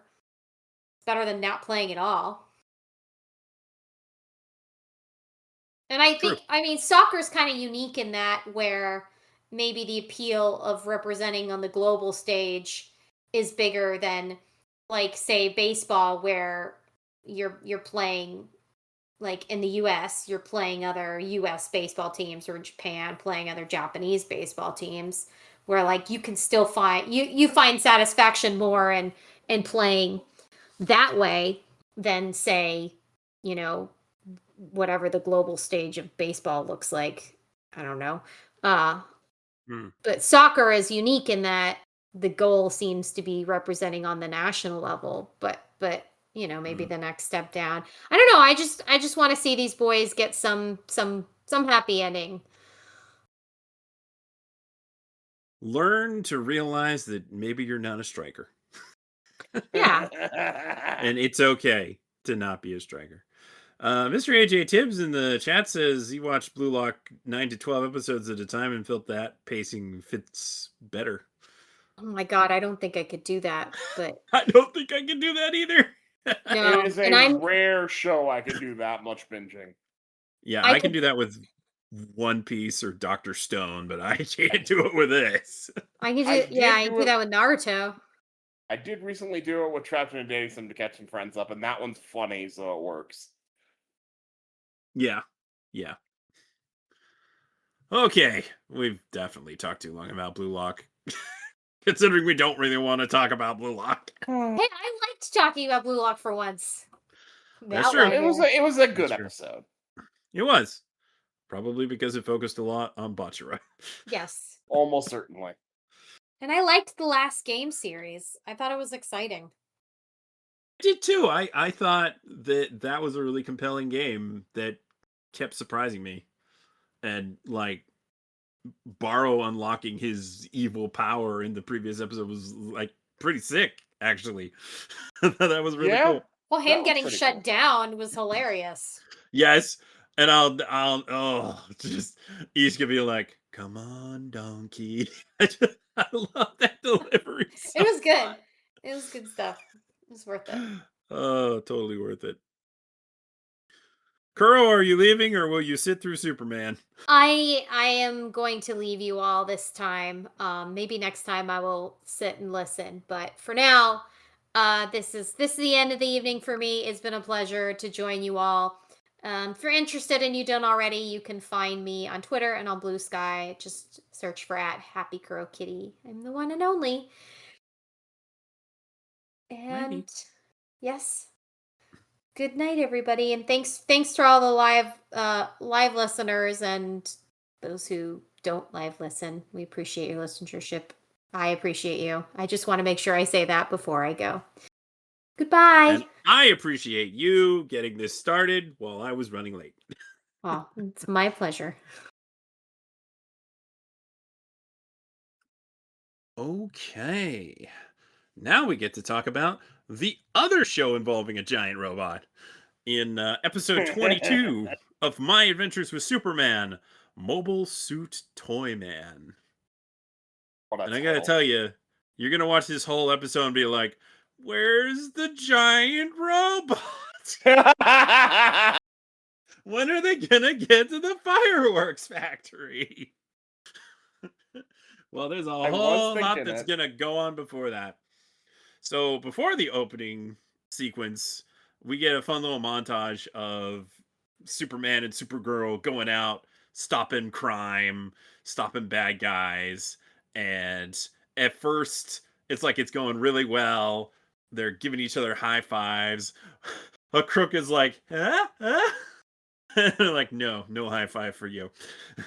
But then they go to a bank that's getting robbed, and the girl in the gang is like, oh, I don't know if we should be doing this, guys. And the guy's like, "Oh no, it's gonna be fine." And then Kara like destroys all their guns with heat vision, and Clark is like, good job, Kara." So it's a little intense, but good job. And then she high fives herself, and that's the cold open. The episode here, they the Super Friends have gathered at the local Superfest convention, where Supergirl will be like the big event, the most honored guest, and she has a panel and everything. But after introducing her, Clark plans on just being mild-mannered Clark Kent, enjoying the convention. Let's see how well that goes for him. And Jimmy gives everybody a special watch that will allow them to contact Superman if they're in danger. And Lois is like, "Come on, Jimmy." And he's like, now, Lois, how many times have we been to a convention or an event or anything where something terrible happens and we need Superman? Just like, okay, point, I'll take you. He's got a point. And Kara gets this bracelet thing. It's like, "Oh, I appreciate this token of your affection." He's like, "Oh, no, just for all my friends, for all my friends." So Lois is once again getting on Jimmy's case. He's like, "Come on, Jimmy, what are you doing? You got a real shot here. Come on, Jimmy." He's like, no. And I do appreciate Jimmy's perspective here, because he takes a pause. He says, I'm me. She's a Supergirl. Maybe I'm not good enough for her. She's not seen enough of the world. And I mean, that's fair, but she already likes you, dude. So don't overthink it. Stop overthinking. Yeah, I both think it's sweet the way he's thinking, but it's also like, guy, don't self-sabotage that hard. It's so self-destructive. But Jimmy's here at this Superfest to sell his comic books, because according to him, there's always money in comics. Is there? Oh, it's the 1990s, before the boom burst. Yeah. That's almost super ironic, considering what era of the comics a lot of this season pulls from. You know what? You're absolutely right. But these Jimmy Olsen comics are a wonderful homage to the Superman's pal Jimmy Olsen comics of old, which are in this way are making Jimmy the hero and making Superman not look good, and apparently making Lois the villain, and she takes exception to that. And he's like, no, it's all marketing, Lois. It's fine. It's fine. Is it really, Jimmy? Is it? And once he's gotten his booth set up, Kara's like, "Can I help?" And he's like, "Oh, no, I'm good. It's fine. And he's like, "Jimmy, Flamebird, I would like to..." She basically confesses her feelings to her. And he's like, whoa. You just, started to experience the world. Lois and Clark are mates, but they came to that realization after, living a bit. And he's trying to be delicate, but he is not really being delicate at all. No, he's trying. A for effort. I don't know about an A. I don't give him an A for results, but more like a B minus. B minus for effort. It's hard to watch. It is absolutely hard to watch. Jimmy. Oh, Jimmy. So this is giving Kara the thought that, he doesn't want to be her mate. And Yeah. What does that mean? So she's kind of lost in her feelings when she goes off to her big important panel where she's the guest of honor. Finally, guest of honor. That's the phrase I was looking for. The term, what have you. And I'm sure Cat Grant's questioning is not helping at all. Also, no, it's like Cat Grant, Daily Planet. We all work with you, Cat. We know who you are. Jeez, Cat, chill out.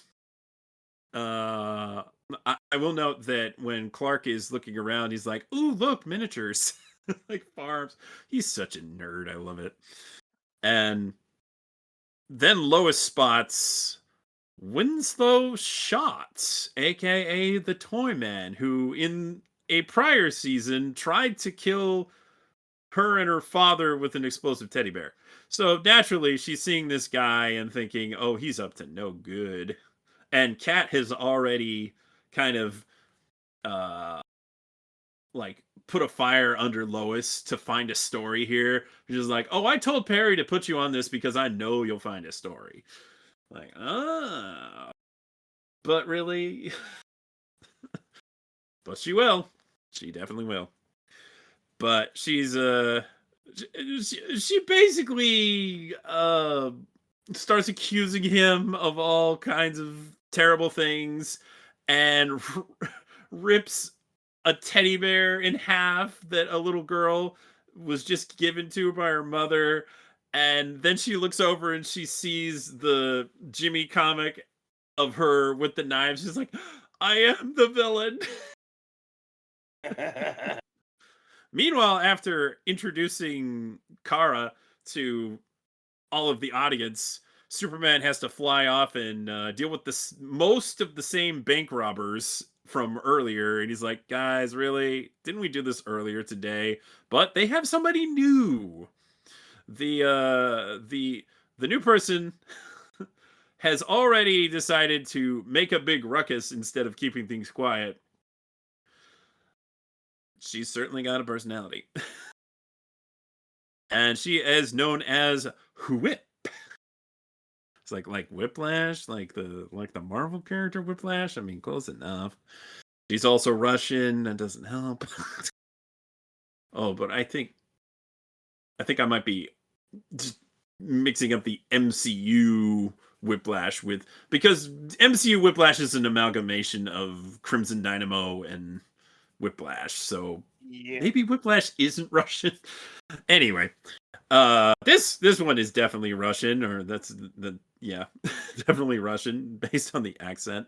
And she's trying to have some fun with Superman because her goal is to prove that she's strong enough to fight Superman and become the top paid thug in town. And she's all like, "Aren't you the top paid somebody?" Is like, "No, I do this for free." She's like, "Oh, sweetie, you do this for free?" It's like, "I'm not here for career advice, lady." But it does kind of stick with him. Because later it's like, "I can't believe I do this for free." But it's a pretty nothing fight, honestly. It has its moments, but she's way outclassed. She's just using the kryptonite, but she does drop that the kryptonite's really easy to obtain now because robots left it all around the city.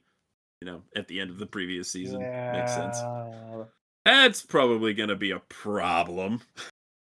Oh, no problem. Why would that be a problem? Yeah. Meanwhile, at the interview, Kat's really grilling Supergirl, and Supergirl's responses are just so adorable. It's like, "How do you get such dewy skin?" I wash it." Like these lowball questions, and Kara's just not picking up what she's throwing down. But then Kat takes the stab and is like, "Does Metropolis really need two superheroes? What do you bring to the table that Superman doesn't?" And Kara's kind of having, an existential crisis thinking about that. And then she points to somebody in the audience who wants to say something. And it's a young girl that tells her that she likes how how Superman protects them, but she likes how brave Supergirl is and wants to be brave like her. And they ask, "What's your name, little girl?" And she says, "My name is Jessica Cruz."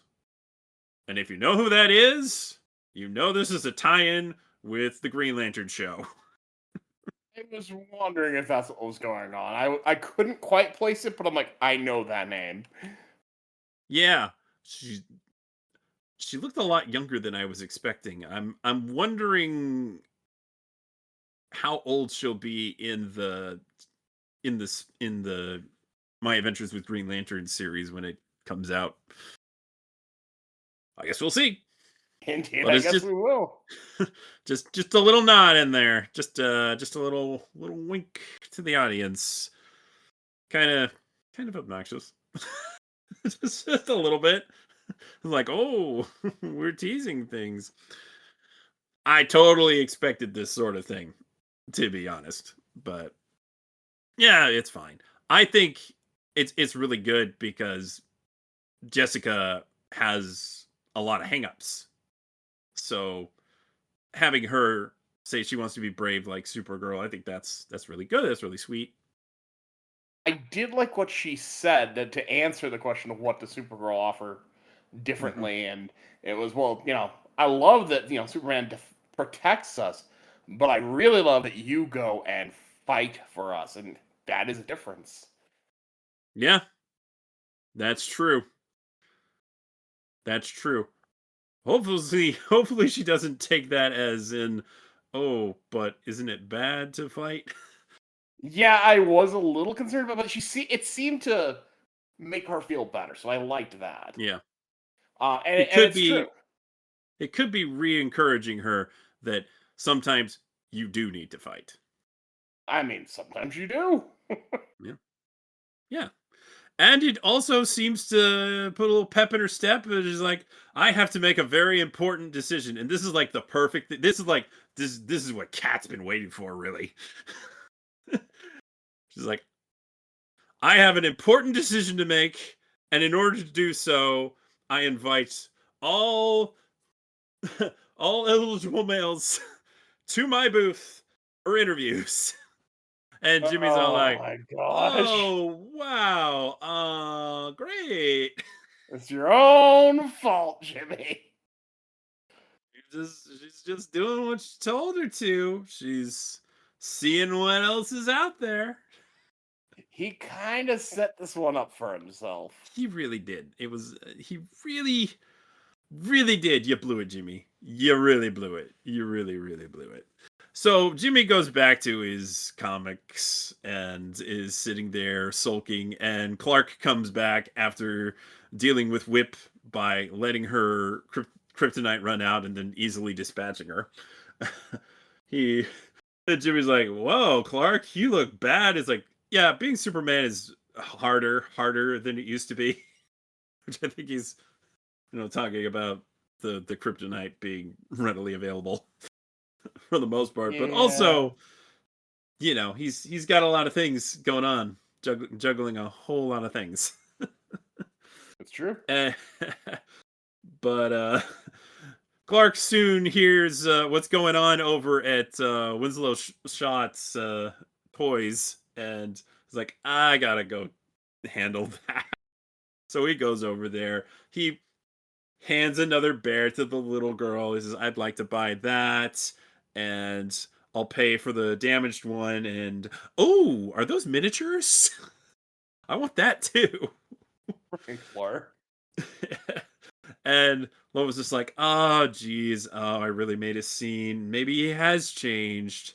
And then she starts looking around and sees obvious weapons just everywhere.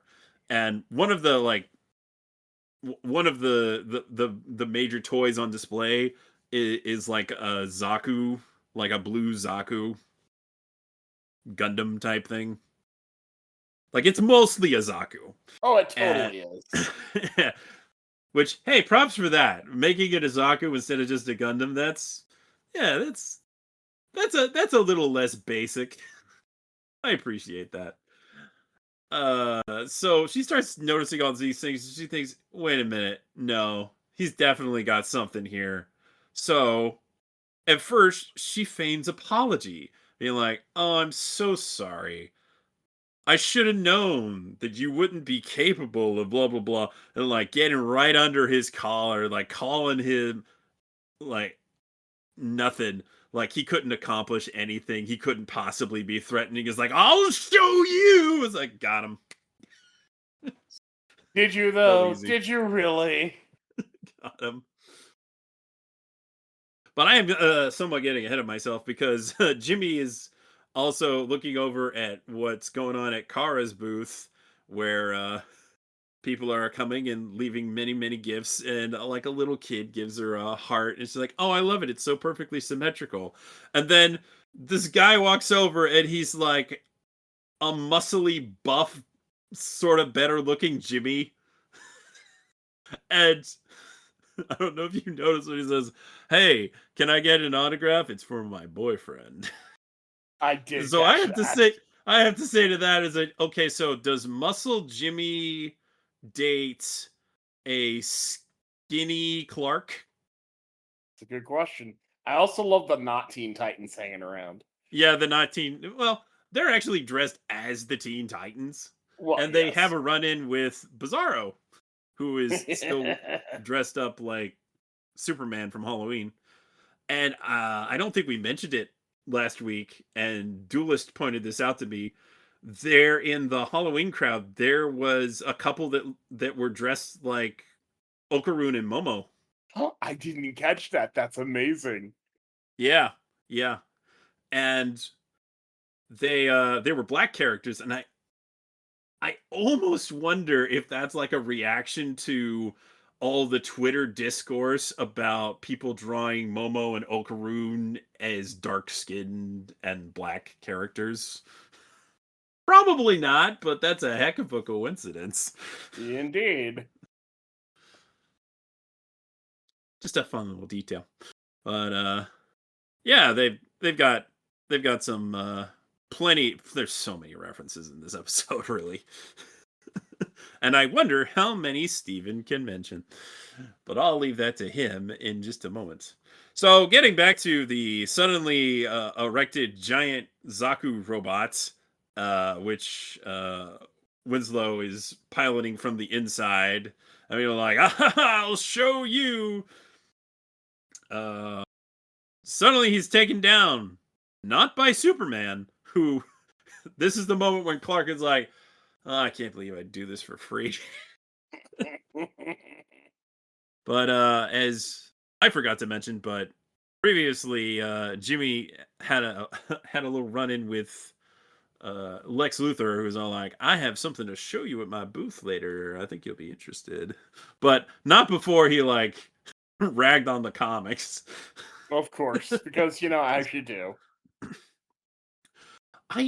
The relationship between Lex and Jimmy is very interesting. I think it's just because they were in the same social circle for a bit when Jimmy was rich, and he's still trying to get back to being rich.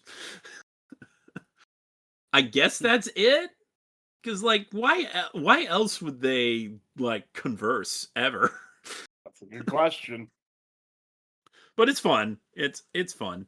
I do like their conversations are pretty entertaining. But what does he have up his sleeve? Well, it's that cyborg Superman type guy that was created out of the remains of Hank Henshaw. Who what could very possibly quickly go wrong?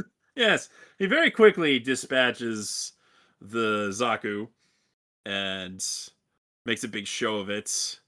And Lex pulls out a microphone and is like, see what we have developed, our own homegrown hero. We no longer have to rely on aliens. And that's his whole hook. But Lois recognizes Hank. They went to school together, I think, in this continuity. And she interviewed him in a previous season before he went boom. Yep. And she's like, why are you doing this, Hank? It's like, because we need to stop relying on aliens to save us, or something like that. He's just spewing the same crap that Lex does. Which is unfortunate. Yeah, there's a new super type man in town, and he is not nearly as nice. No, he went excessive there. He Just did. a little bit. He did. Even more excessive than Supergirl. So there is a limit. There's a limit. Yeah. And the episode credits, as all of them as miniatures. It's really cute. It's really, really very cute. I'm loving the little credit sequences in this season. They're really fun. Mm-hmm. Very fun. Very fun. Very fun. Overall, very, very fun episode. I like their take on a convention. I think it makes a lot of sense that they would have Supergirl as the guest of honor. Even though she previously tried to destroy the city. Yeah, but she also tried to save it, and they seem to recognize that. Yeah, they do. Which is refreshing. It is refreshing. Like, Lex and Henshaw are trying to stir up this we can't rely on aliens thing, but like, yeah, but they do a lot of good, actually. Constantly saving people in this city. Jimmy, you're killing me, man. Jimmy, you're killing yourself. It's sad. It's sad to see. What was that about not hurting anybody's feelings? Ooh. I don't. I think everybody's feelings are getting hurt. And just a bit. Steven, tell us the references. You named mostly all of them, Sketch, because I mean we're all nerds, and so you got most of them. Let's see what I have here on my notes. So the whip is, like you said, there's allusions to her being like Whiplash and other things of that. There is in the comics of a female kind of counterpart of who is a member of the League of Assassins, but I mean, it is what it is with that one. I was thinking more of Omega Red from Marvel Comics, going after Wolverine. So I was thinking maybe that was kind of an illusion of it, but Whiplash, it's whatever type of thing is trying to get that. You're right about the whip getting all the kryptonite from the Metallo robots that were placed all over the city during Brainiac's invasion. So that was kind of cool. The teddy bear bomb from Toyman from last season. Kind of interesting thing of like that's how she recognized it, which I mean it's a teddy bear bomb, it's Toyman. It's what he's going to do. Let's see here. There could also be I don't know, I was looking it up. There could also be the whip inspired by Yuki from Jujutsu Kaisen. I guess they're kind of like the same. They wield the power in the same way. So I don't know. I mean, it could be not, but most of it's like Whiplash or Omega Red because of that Russian accent. But I mean, hey, whatever people think about that. I mean, there is a DC character called the Whip. Yeah. Whip. So I don't know. With all this talk of whips, I just want to say that where there's a whip, there's a way. Yeah. Kara goes to when she first enters the booth and everything, or enters the con to set up. She wanted to be called Power Woman, which is I love that. That's a good reference. I did think of that, but I forgot to mention it. I do want to say, will they make her go that route? Which is kind of like maybe. It's kind of like saying she wants to get away from that super identity she might want to go that way, and that's how they do it. What's your Uh, sign? I am told it is your Earth's S. Yes.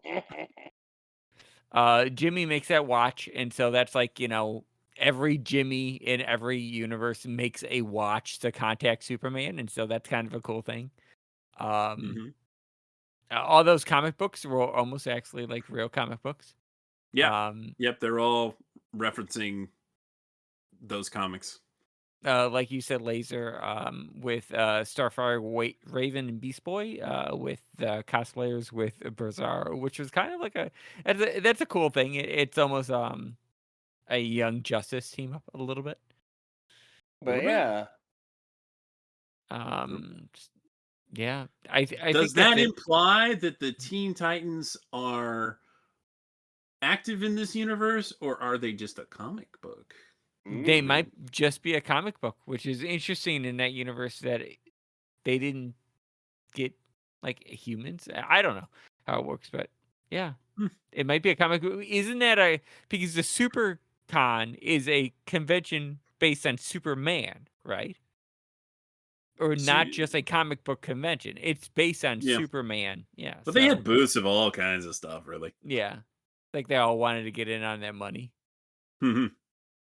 How did like that old man Winslow's how did Toy Man like get all that stuff in there? That's kind of like, man, they weren't really Good looking question. at all this stuff. Yeah. No, their security needs a lot of work. I mean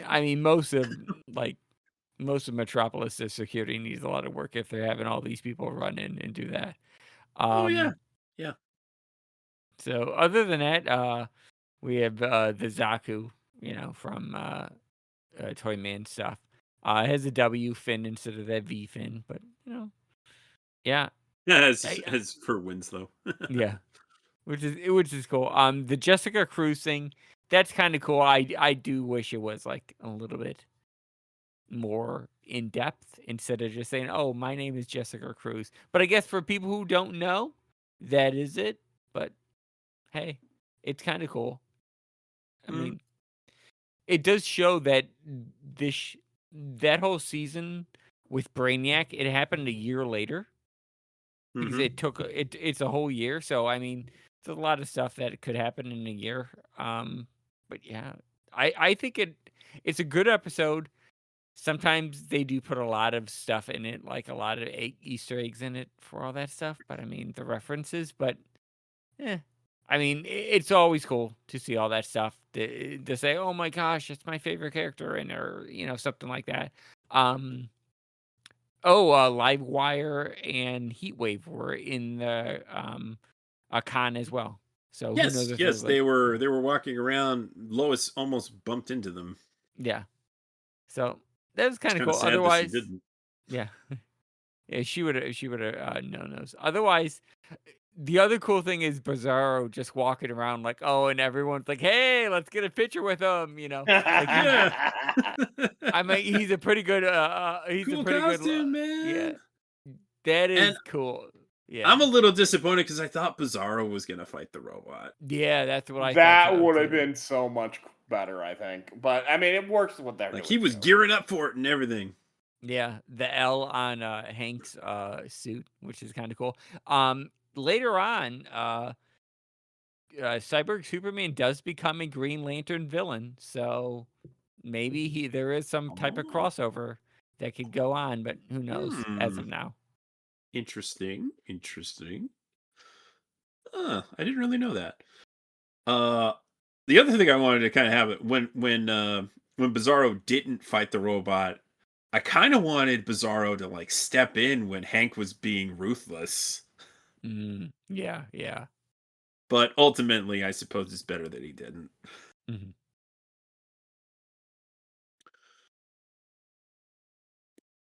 Yeah, fun episode. I really liked it. Except Jimmy being stupid. I did not like that. Did not like that No, at all. that was the worst. Like I get it, but that was something else. Like I appreciated that he tried to have like a real conversation with her about it, but you needed to be more clear, dude. You really, I don't know what he should have said instead, honestly, but it wasn't that. It definitely wasn't that. But he's made his bed and now he must lay in it. Yeah. And as the preview shows, he's gonna be a swinging bachelor a little bit. Trying to get his date on. And as Lois mentioned prior, he really has no... Actually, Clark mentioned it prior that he has pretty much no romantic experience before, so I'm sure this will go very well. Oh, yes. Based on the preview, he's going to be a changed man, quite literally. Quite literally. Speaking of previews, we got a Supergirl preview during Toonami this past week. It was cool to get like a behind the scenes as opposed to just a clip or an extended trailer. I appreciate that. I think that's really fun. Good synergy. I don't really have more to say. There's anything left to really comment on. It was just a good episode. Yeah. Very good episode. I like having this show around. It's very fun.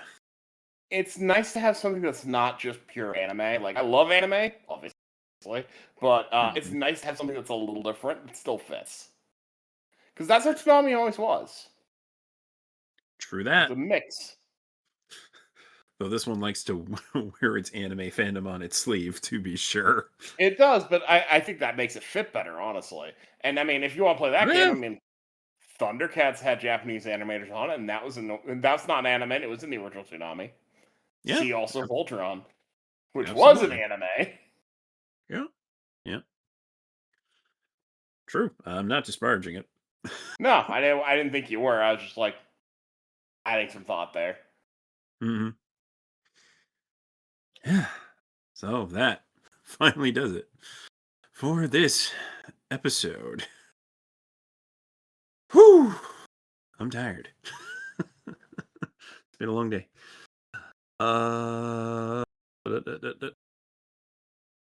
You can email us at podcasts@toonamifaithful.com. You can follow us on Facebook.com/ToonamiFaithfulPodcast and on Twitter @ToonamiPodcast.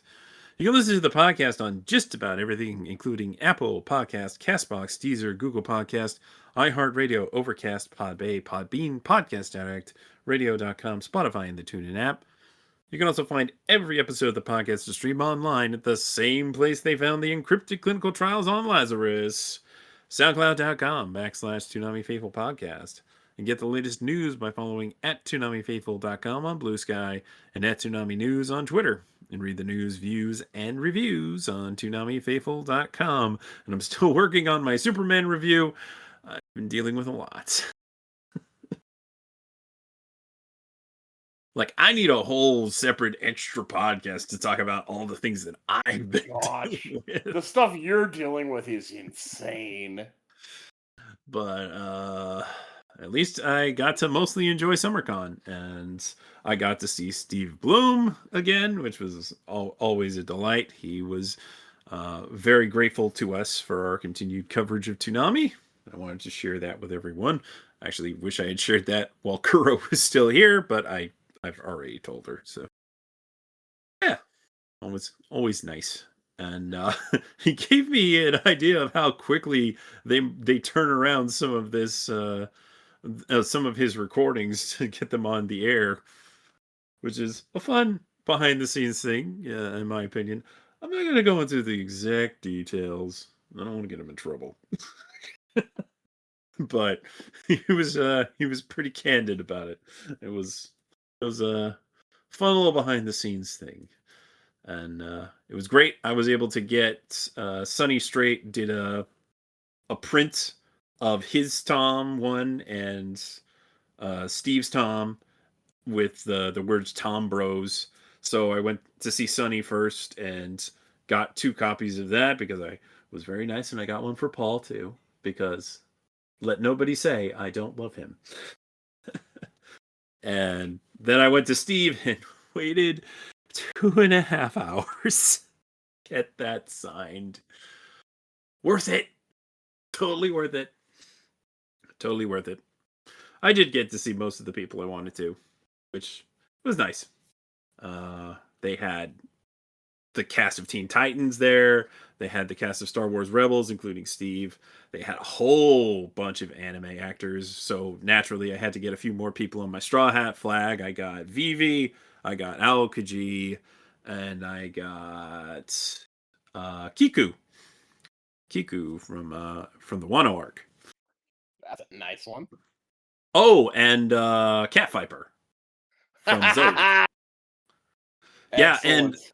very, very fun when I bumped into Sungwon Cho. Steve Yuriko was at his booth. I was not expecting that. So I got to talk with Steve for a bit, which was really nice to catch up with Steve Yuriko, previous member of the Toonami faithful family. Always welcome to come back. We were talking, and I was like, "Yeah, I don't think you know anybody who's still with us except Paul." Like, not really. Most of those other folks are infrequent at best. But I, of course, invited him to come on and talk about Dressrosa, and he's like, "No, thank you." I was like, "Well, how about Zoe? How about Zoe?" I'm still working on my preparation. I want to do it right. And again, I've been busy. But ironically enough, what I've been dealing with has allowed me ample time to just throw on Dressrosa while I'm doing other things. Oh, that is what I have been. That's what I've been doing. So, Luffy just knocked out Doflamingo for real. Oh, that's a great episode. It is. Lots of good stuff that goes on in Dressrosa, but we'll get there when we get there.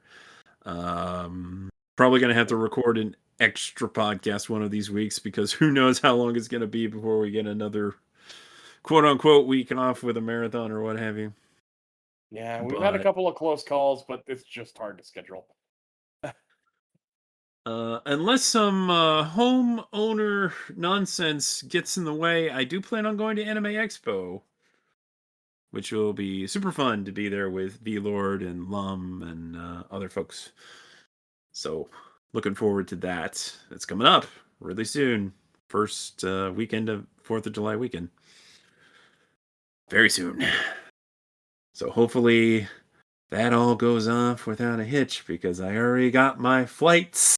I can't really cancel them.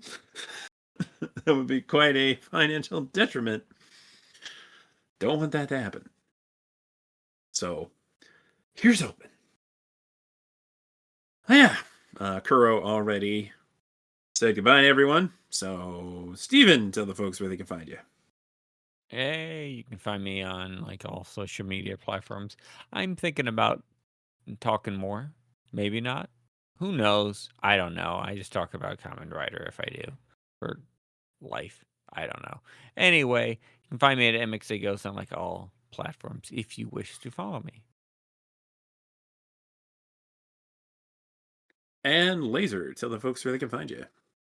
Well, you can find me on Twitter at LaserKid Prime. You can find me on Blue Sky at LaserKid.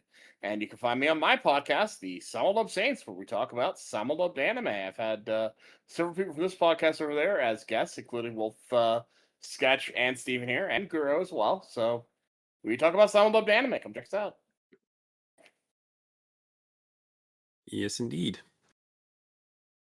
And I hope to be on one of those again pretty soon, but yeah, we got one with you. I think it's next week.